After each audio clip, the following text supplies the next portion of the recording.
ముందు రోజు ప్రొద్దున్న 1 కప్పు మినపగుళ్ళు తీసుకోవాలి.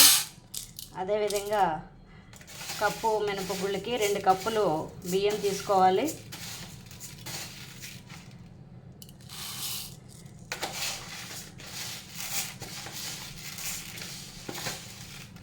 ముందు రోజు మార్నింగ్ నానబెట్టుకుని నైట్ మనం గ్రైండర్లో వేసుకోవాలి.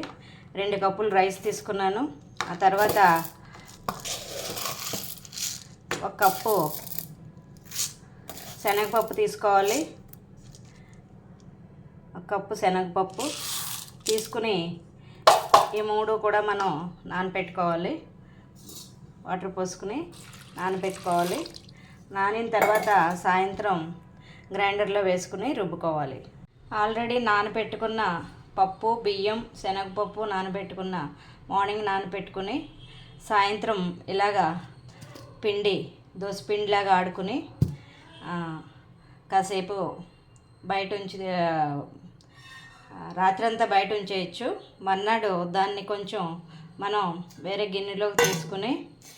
గిన్నెలోకి తీసుకుని మనకి ఎంత అవసరమో అంత మనం అందులో కలుపుకోవాలి. ఇలాగా పిండిని తీసుకుని ఇందులో కొంచెం సాల్ట్ కలుపుకోవాలి.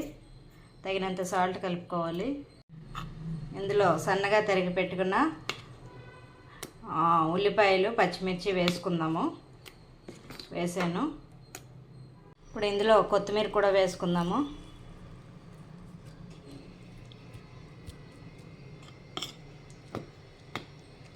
కొత్తిమీర వేసుకుని మళ్ళీ ఒకసారి కలుపుకుందాం.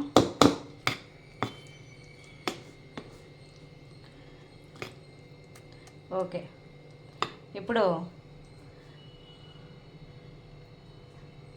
స్టవ్ వెలిగించుకుని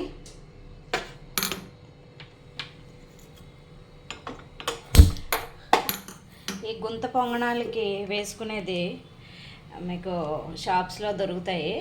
వీటిని కొనుక్కోవచ్చు. దీన్ని ఇలాగే స్టవ్ మీద ఇలా పెట్టేసుకోవచ్చు.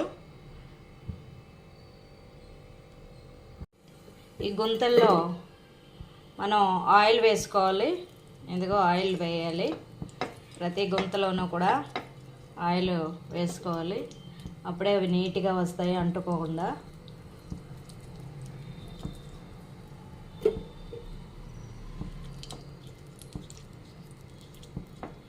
ఓకే. ఇవి తీయడానికి కూడా ఇలాంటిది నాన్ స్టిక్ది తీసుకుని తీయచ్చు. ఈజీగా వస్తాయి. అదేవిధంగా ఇప్పుడు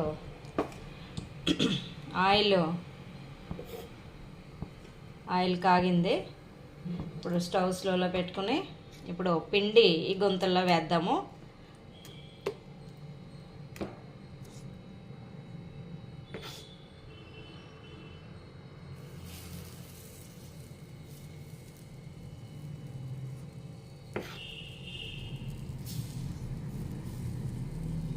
సో ఇవి ఒకవైపు కాలిని, వీటిని మనం ఒకసారి మళ్ళీ తిప్పి వేసుకుందాము.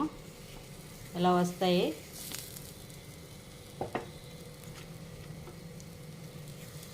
మీరు నూనె ఆయిల్ వేసుకుంటే అంటుకోకుండా బాగా వస్తాయి.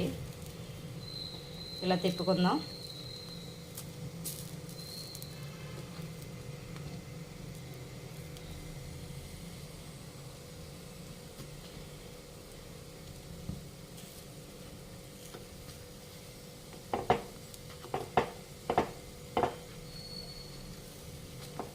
తిప్పిన తర్వాత మళ్ళీ ఒకసారి ఆయిల్ వేసుకుందాం. వీటిలోని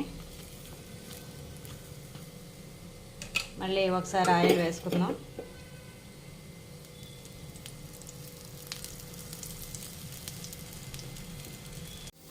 ఓకే. గుంత పొంగనాలు రెడీ అయిపోయినాయి. దీన్ని టమాటో కొత్తిమీర చట్నీతో సర్వ్ చేసుకుంటే బాగుంటాయి.